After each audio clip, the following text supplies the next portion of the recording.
Good morning friends, आप सभी को एमबी जीनियस चैनल में वेलकम है। आज हम आप लोगों के बीच में ग्रामर का एक important topic subject verb agreement लेकर के आए हैं। ये जो टॉपिक है सो 10th के बोर्ड एग्जाम में, चाहे वह सीबीएसई हो चाहे जैक हो, 10th के बोर्ड एग्जाम में इस चैप्टर आ रहा है। इस चैप्टर से प्रत्येक ईयर जो है 5 से 6 क्वेश्चन जो है प्रत्येक ईयर पूछता है। इसलिए इस चैप्टर को अच्छा से समझें, अच्छा से पढ़ें। Subject verb agreement. तो आज हम इस चैप्टर के बारे में बताएंगे। इस सब्जेक्ट वर्ब एग्रीमेंट क्या है, सब्जेक्ट वर्ब एग्रीमेंट का हम लोग यूज कहाँ करते हैं, सब्जेक्ट वर्ब एग्रीमेंट को हम लोगों को क्यों पढ़ना पड़ता है, क्यों जरूरी है पढ़ना, नहीं पढ़ेंगे तब क्या होगा, और सब्जेक्ट वर्ब एग्रीमेंट जो है हमारे सिलेबस में ऐड क्यों किया गया है, इन सभी चीज़ों के बारे में हम लोग इस वीडियो में जानेंगे। तो सब्जेक्ट वर्ब एग्रीमेंट से जो क्वेश्चन आता है, सीबीएसई बोर्ड में जो क्वेश्चन आता है उसका पैटर्न इस तरह होता है। यानी सीबीएसई बोर्ड का जो पैटर्न होता है क्वेश्चन पूछने का सब्जेक्ट वर्ब एग्रीमेंट से, उसका पैटर्न इस तरह होता है। इसमें यह है कि आपको एक पैसेज दे दिया जाएगा, उस पैसेज दे दिया जाएगा, उसमें ब्लैंक्ड प्लेस भी दे दिया जाएगा, यानी ब्लैंक्ड प्लेस जो है सो दे दिया जाएगा। और इस ब्लैंक्ड प्लेस को यहाँ आपको ऑप्शन दे दिया जाएगा, जो ब्लैंक्ड प्लेस में फिलअप करना पड़ेगा। ऑप्शन दे दिया जाएगा, जो भी वर्ब होंगे उन सभी वर्ब को ऑप्शन के रूप में दे दिया जाएगा, और इस वर्ब को चूज करके इस ब्लैंक्ड प्लेस में फिलअप करना पड़ेगा। तो इसी तरह का पैटर्न होता है सीबीएसई बोर्ड में। देख लीजिए किस तरह का पैटर्न है। जैसे मोहन एंड श्याम, ब्लैंक्ड है माय बेस्ट फ्रेंड, तो यहाँ क्या भराना चाहिए, इज भराना चाहिए कि एम भराना चाहिए कि यार भराना चाहिए, क्या फिलअप होना चाहिए, इसके बारे में। फिर यहाँ क्या फिलअप होना चाहिए, यहाँ क्या फिलअप होना चाहिए, इधर क्या फिलअप होना चाहिए। जब दो सब्जेक्ट यदि एंड से जुड़ा रहे तो वह सिंगुलर वर्ब लेता है कि प्लूरल वर्ब लेता है। यदि कोई सब्जेक्ट नन ऑफ से जुड़ा रहे, दैम रहे, तो वह सिंगुलर वर्ब लेता है कि प्लूरल वर्ब लेता है, कौन सा वर्ब को एक्सेप्ट करता है। प्लस में यदि दैम वेस्टिंग रहे, चाहे either dot dot dot neither, इस तरह के यदि क्वेश्चंस रहे तो हम इसको कैसे सॉल्व करेंगे। यदि हमारे बोर्ड एग्जाम में इस तरह का क्वेश्चन आ जाएगा तो हम उसको कैसे सॉल्व करेंगे, हम इस वीडियो में पढ़ेंगे।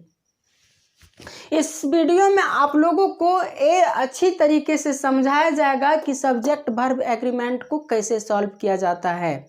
यदि इस चैप्टर को आप अच्छी तरह से पढ़ लीजिएगा तो इससे एक भी क्वेश्चन से छूटेगा नहीं।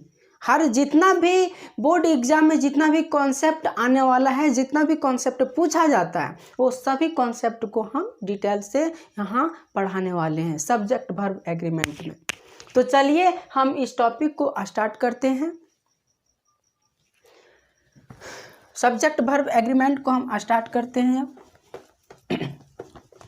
तो सबसे पहले हम सब्जेक्ट वर्ब एग्रीमेंट का मतलब समझेंगे, इसका मीन्स होता क्या है। What is subject verb agreement.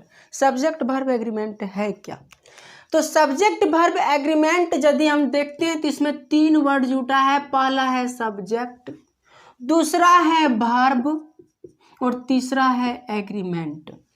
Subject verb agreement, subject verb agreement अर्थात इसमें हम कह सकते हैं कि कोई सब्जेक्ट अपने साथ किस वर्ब को एग्री करता है, उसी को हम लोग सब्जेक्ट वर्ब एग्रीमेंट कहते हैं। अर्थात जो सब्जेक्ट अपने साथ जिस तरह का वर्ब को एक्सेप्ट करता है, जिस तरह का वर्ब अपने आप को कंटेंस करता है, उसी को हम लोग सब्जेक्ट वर्ब एग्रीमेंट कहते हैं। डैट मीन्स समझा जाए तो यदि सब्जेक्ट सिंगुलर हो, यदि सब्जेक्ट सिंगुलर रहेगा तो यह हमेशा अपने साथ सिंगुलर वर्ब का प्रयोग करता है, लेता है। यदि सब्जेक्ट प्लूरल हो तो ये हमेशा अपने साथ प्लूरल वर्ब ही लेता है, सिंगुलर वर्ब नहीं लेता है। एग्जाम के मान लेते हैं कि एग्जाम्पल से हम इसको समझते हैं। दो स्कूल है, एक MBA है, मान ली कि होली क्रॉस स्कूल है, एक संत जेवियर स्कूल है। दो स्कूल के स्टूडेंट हैं। यदि होली क्रॉस स्कूल का स्टूडेंट संत जेवियर स्कूल के स्टूडेंट का यूनिफॉर्म पहन करके स्कूल चला जाता है अपना स्कूल, और वह क्लास इंटर कर जाता है, तो क्या उसको इंटर करने देगी? वहाँ के जो टीचर होंगे क्या उसको इंटर करने के लिए देंगे? नहीं देंगे, क्योंकि उसका यूनिफॉर्म चेंज है। क्या संत जेवियर स्कूल का स्टूडेंट यदि होली क्रॉस स्कूल का यूनिफॉर्म पहन करके चले जाएंगे तो क्या उसको क्लास में इंटर करने को मिलेगा? नहीं मिलेगा। अर्थात हम समझ सकते हैं कि जो स्कूल है उसका अपना यूनिफॉर्म होता है, और उस स्कूल के स्टूडेंट को अपना यूनिफॉर्म पहनना पड़ता है। दूसरा यूनिफॉर्म वह नहीं पहन सकता है। अर्थात स्कूल का जो यूनिफॉर्म होता है वो मैच होता है, अपने स्कूल के यूनिफॉर्म से उसका यूनिफॉर्म मैच होता है। तो उसी तरह यहाँ होता है कि सब्जेक्ट जो है, सब्जेक्ट यदि सिंगुलर होगा तो वर्ब सिंगुलर लेता है, और सब्जेक्ट यदि प्लूरल होगा तो वर्ब प्लूरल होता है। तो इस चैप्टर में सब्जेक्ट वर्ब एग्रीमेंट में इसी सब्जेक्ट का पूरा गेम चलेगा। पूरा गेम जो है सो इसी सब्जेक्ट के बारे में है। यदि आप सब्जेक्ट को आइडेंटिफाई कर लिए कि सिंगुलर है कि प्लूरल है, सब्जेक्ट को यदि आइडेंटिफाई कर लिए कि सिंगुलर है कि प्लूरल है, तो ये क्वेश्चन को यानी इस चैप्टर को सब्जेक्ट वर्ब एग्रीमेंट को चुटकियों में आप सॉल्व कर सकते हैं। तो यहाँ हम कुछ रूल्स पढ़ेंगे, जिस रूल्स के माध्यम से हम सब्जेक्ट को आइडेंटिफाई करेंगे कि सब्जेक्ट सिंगुलर है कि प्लूरल है, कौन सा सब्जेक्ट सिंगुलर है, कौन सा सब्जेक्ट प्लूरल है, कौन सा सब्जेक्ट जो है सो सिंगुलर वर्ब कंसीव करता है, कौन सा सब्जेक्ट जो है सो प्लूरल वर्ब कंटेंस करता है। तो चलिए हम इसके बारे में बताते हैं। तो इसको स्टार्ट करने से पहले हम सिंगुलर सब्जेक्ट और प्लूरल सब्जेक्ट के बारे में बता देते हैं। बहुत सारे स्टूडेंट को सिंगुलर सब्जेक्ट प्लूरल सब्जेक्ट मालूम ना हो, तो उसको हम थोड़ा मेंशन कर देते हैं, क्योंकि उसका यूज जो है सो यहाँ बहुत होने वाला है इस चैप्टर में। सिंगुलर सब्जेक्ट का और प्लूरल सब्जेक्ट का, इसलिए उसके बारे में थोड़ा जानकारी ले लेते हैं कि किसको कहते हैं, वो क्या होता है सिंगुलर सब्जेक्ट प्लूरल सब्जेक्ट। तो जब भी किसी सेंटेंस में सब्जेक्ट के रूप में he, she, it, anyone name, he, she, it, anyone name, यदि ये वर्ड किसी सेंटेंस में दिखाई देता है, he, she, it, anyone name, यदि किसी सेंटेंस के सब्जेक्ट फॉर्म में ये वर्ड दिखाई देता है तो ये हमेशा सिंगुलर वर्ड होता है, सिंगुलर सब्जेक्ट होता है।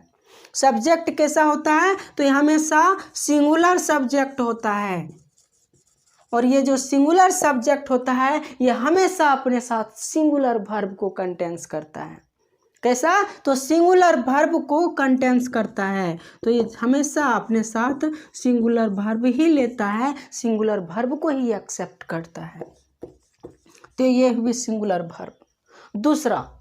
दूसरा हम लोग पढ़ते हैं प्लूरल वर्ब। तो प्लूरल वर्ब के अंतर्गत क्या क्या आता है? तो प्लूरल वर्ब जैसे कि you, we, they, more than, one name,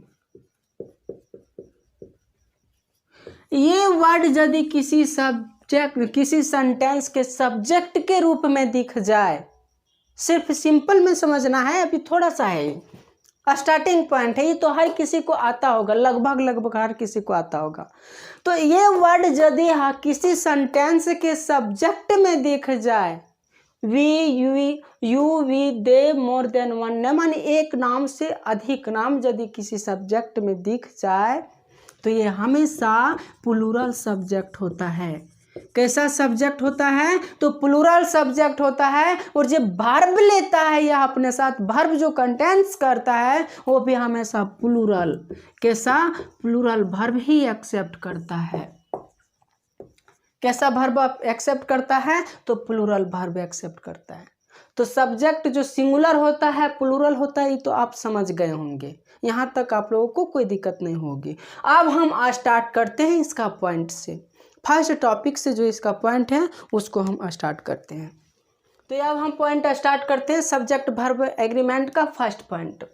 subject verb agreement का फर्स्ट पॉइंट क्या कहता है?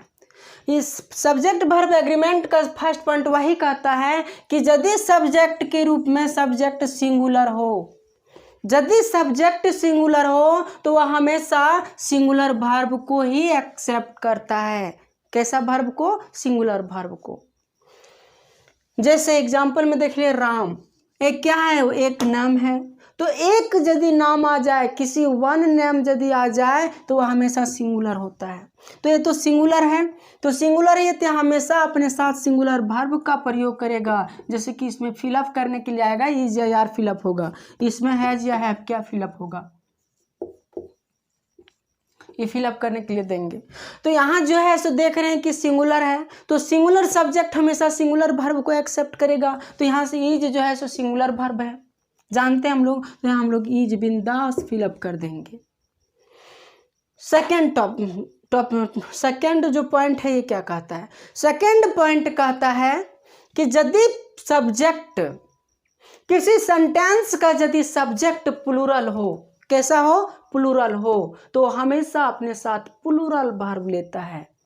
कैसा वर्ब लेता है? प्लूरल। जैसे कि प्लूरल वर्ब सब्जेक्ट के रूप में प्लूरल हो सब्जेक्ट, तो वह हमेशा प्लूरल वर्ब लेता है।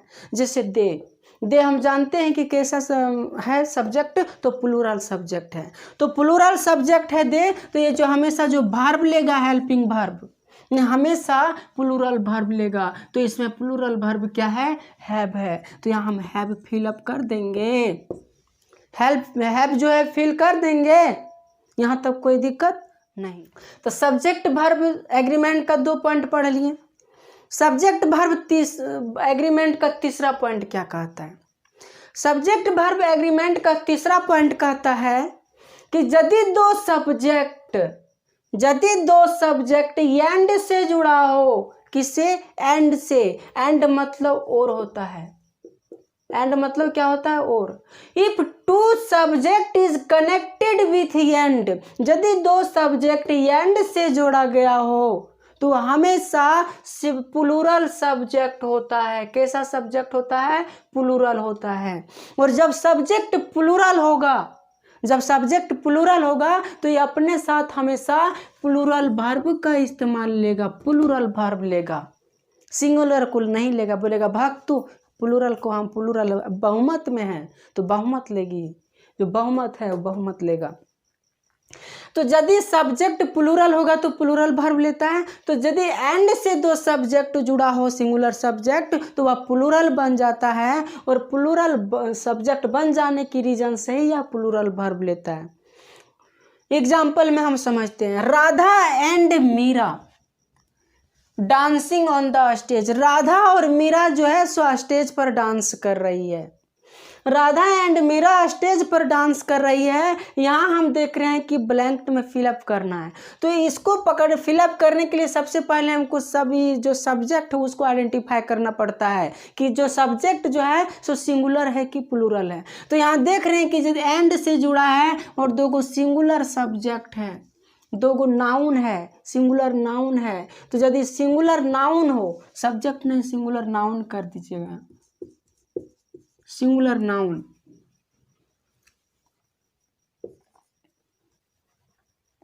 सिंगुलर नाउन यदि 2 सिंगुलर नाउन है और एंड से जुड़ा है, 2 सिंगुलर नाउन है और एंड से जुड़ा है, इसलिए यह सब्जेक्ट जो है सो प्लूरल हो गया और यह हमेशा अपने साथ प्लूरल का प्रयोग लेगा, यानी प्लूरल का वर्ब का यूज लेगा ही। तो यहाँ हम लोग फील कर सकते हैं यार, क्या फील कर सकते हैं? यार। नेक्स्ट चलो, नेक्स्ट टॉपिक क्या कहता है? नेक्स्ट टॉपिक कहता है कि यदि 2 सिंगुलर सब्जेक्ट है, दो सिंगुलर नाउन है, यदि दो सिंगुलर नाउन है और एंड से कनेक्टेड हो, if two singular noun is connected with and, यदि दो सिंगुलर नाउन है और एंड से कनेक्टेड है और वह सेम थिंग्स को डिनोट करता है, एक ही चीज को डिनोट करता है, यानी दो चीज है, वह दो वस्तु है लेकिन वह जो डिनोट करता है एक ही चीज को डिनोट करता है। जैसे मान ले कि लैला और मजनू, लैला मजनू दो पर्सन थे, लवर्स थे, लेकिन लैला मजनू हमेशा अपने आप को एक जान कहा करते थे, एक जान, यानी लैला अलग था मजनू अलग था, लेकिन दोनों मिल करके एक साथ रहा करते थे और वो एक जान कहलाते थे। तो उसी तरह जब कोई एक चीज कहलाए यानी सेम थिंग्स को डिनोट करे और एंड से जुड़ा हो, किसे एंड से जुड़ा हो, सिंगुलर नाउन, तो हमेशा सिंगुलर वर्ब सब्जेक्ट होता है। सब्जेक्ट कैसा होता है? सिंगुलर। तो सिंगुलर सब्जेक्ट जब होगा तो ये अपने साथ हमेशा सिंगुलर वर्ब का यूज लेगा। किसका? तो सिंगुलर वर्ब का यूज लेगा। सिंगुलर वर्ब हमेशा इसमें डालते हैं हम लोग। जैसे में पल्स एंड राइस, दाल और चावल। दाल और चावल यदि हम लोग देखते हैं, दाल और चावल को हम खाते तो खाना के अंतर्गत आता है। दाल और चावल भले अलग अलग हैं लेकिन जब उसको हम लोग खाते हैं तो खाने के अंतर्गत साथ में जाता है, यानी दोनों क्या है, एक में मिक्सअप हो जाता है। तो जब दो वस्तु, दो थिंग्स मिक्सअप एक में हो जाए, एक ही वस्तु को डिनोट करने लगे, तो उसी में हम लोग सिंगुलर सब्जेक्ट के रूप में पढ़ते हैं। सिंगुलर सब्जेक्ट उसका फॉर्म होता है और वह हमेशा अपने साथ सिंगुलर वर्ब लेता है। जैसे पल्स एंड राइस, दाल और भात जो है सो एक चीप फूड है। Bread and vegetables, bread and vegetables भी है एक तरह का, इसी तरह का डिनोट कर रहा है सेम थिंग्स को, इसलिए वो भी इसी के अंतर्गत आएगा। तो ये भी टॉपिक आप लोगों को क्लियर हो गया होगा, ये भी टॉपिक में कोई कंफ्यूजन नहीं होगा। अब हम नेक्स्ट टॉपिक पढ़ते हैं।